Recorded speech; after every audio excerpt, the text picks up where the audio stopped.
Hello YouTube, welcome back to Happy Hour. Today I have liquid garbage. No, I'm just kidding, it's awesome. Actually, you don't even have to watch the video.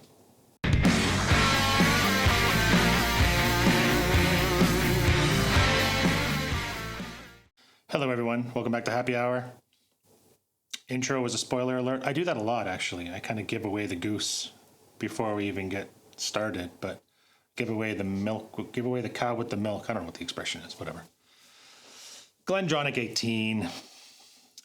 I feel a little kind of strange, not strange about doing a video about this because there are so many videos about this on the web. It's an incredibly highly regarded whiskey, both the old and I think it's fair to say even the new versions.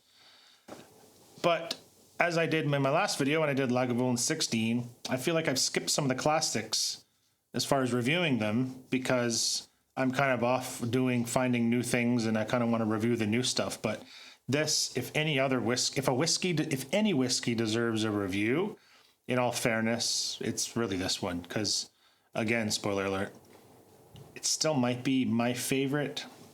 My favorite's silly. I think I've said this before. I feel like whiskeys are like children. It's pretty difficult to say you have a favorite child, right? You kind of got to love them all, but maybe secretly behind closed doors, you like one of them more than the others.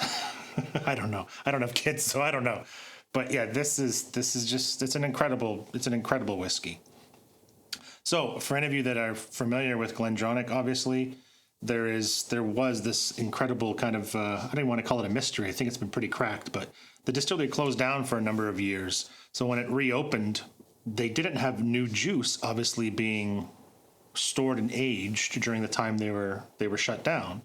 So when they re-released their whiskeys, specifically I think that the 18 and the 21, there was much older whiskeys in them than the age stated, because they had this kind of dead space, right, of being down.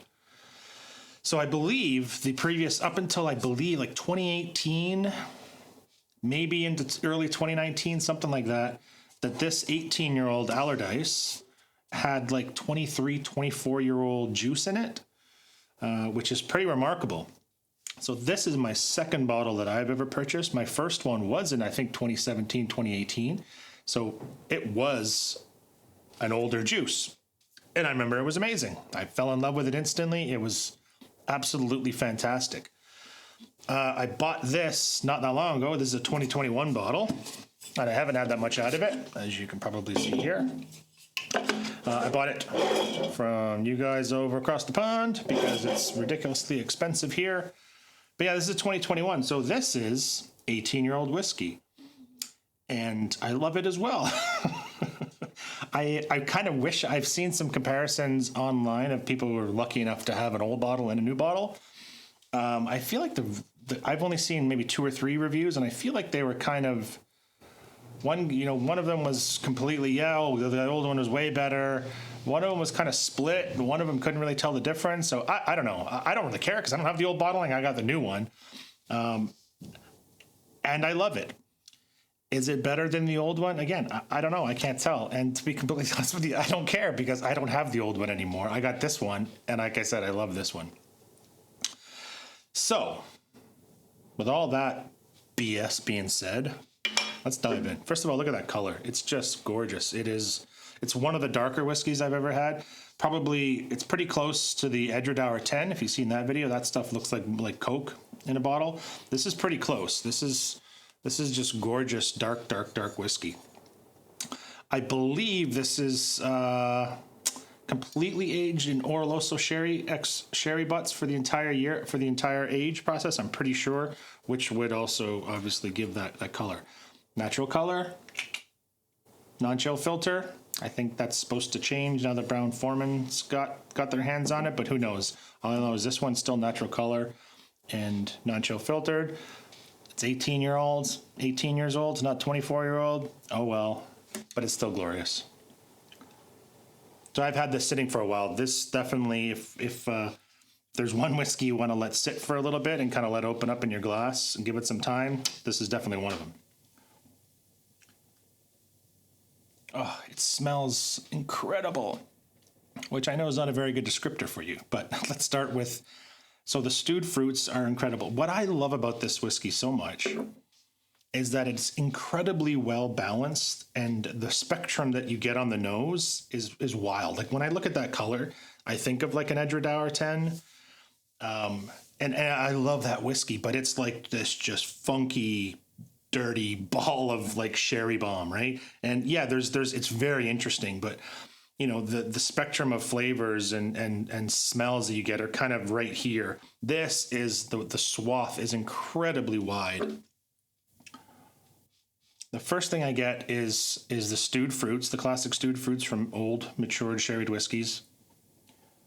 But I get orange peel. I get like a fruit cake, a little bit of that malt as well. Almost, I definitely get like a cocoa, but like the sweetness I'm getting isn't like a chocolate sweet, so it's kind of like an unsweetened kind of a cocoa, like a cacao. Yeah, like unsweetened chocolate. Oh, it smells like a Christmas cake. It smells amazing. Well, I should also say this is 46%, right? Yeah, this is 46%. So that's kind of my sweet spot. I like, 46 and up. 46 to me nails it mostly. Most of the time. Most of my whiskeys that I love kind of sitting at 46%. I like higher ones as well, but 46 is kind of a sweet spot for me. Okay, taste.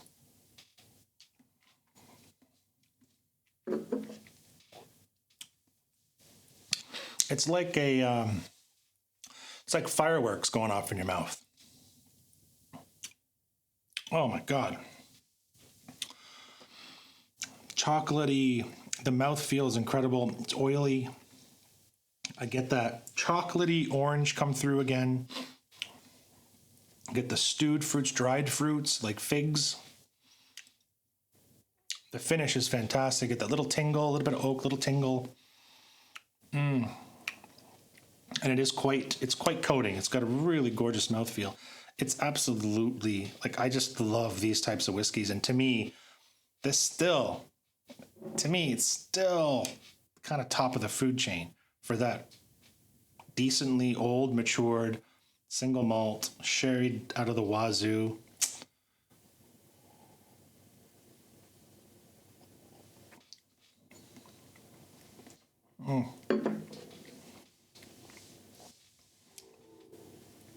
Sorry, I can't even look at the camera. I'm like,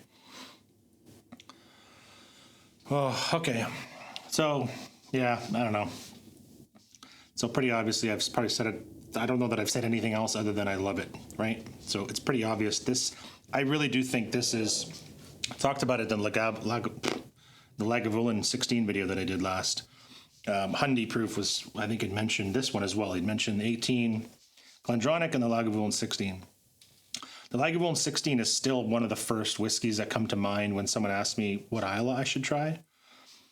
But as far as me, it being my favorite Islay, I don't know that it is. It's certainly up there, but I think I can go back and forth on a few different whiskeys that I think are as good. Not saying that it's not fantastic. This, I think, still, for me, currently is untouched. I've even had the 21-year-old. The 21-year-old is fantastic. I think I like this one even still a little bit more. There's something about it. There's like a little bit of extra spiciness. I do get that little bit of nuttiness in the aftertaste as well that I get with really some of my favorite older matured whiskeys where that nut, that kind of cashew nut kind of comes through. But yeah, this I think still for me, it's still my it's still my measuring stick for all kind of sherry bombed whiskeys. So yeah, I don't know, again, is it my favorite? I hate to say favorites because I love them all, but it's certainly up there. Anyways, price, that's a bit of a tough one. I can't buy it around me because it's about 200 plus bucks, and that's generally more than I like to spend for whiskeys. I don't mind having a few of those bottles lying around, and this isn't a daily drinker. As you can tell, I've had this for a year, and I've only had 2 or 3 drams out of it, but overseas, I think you can get it, again, as a US-based citizen, you can get it at the places overseas delivered, usually for around 150, 160. And I think that's a fair price for what you have in here. And I think as a specialty bottle, something that you kind of go to once in a while when you really feel like you deserve something special, Yeah, I got no problem with that. So highly recommended, as you will see in pretty much every other video that you check out for this stuff. But it really is, it's fantastic stuff. And I think everybody should at least try it once, even if you're not really into heavily sherried whiskeys. If you're lucky enough to find it at your bar, or if you got a friend that has it, just try a dram and maybe it'll change your mind. We'll see. Anyways, thanks for watching. I'm going to enjoy the last little bit of this baby. And if you like it, click subscribe and give me a thumbs up. That'd be cool. See you later. Ciao.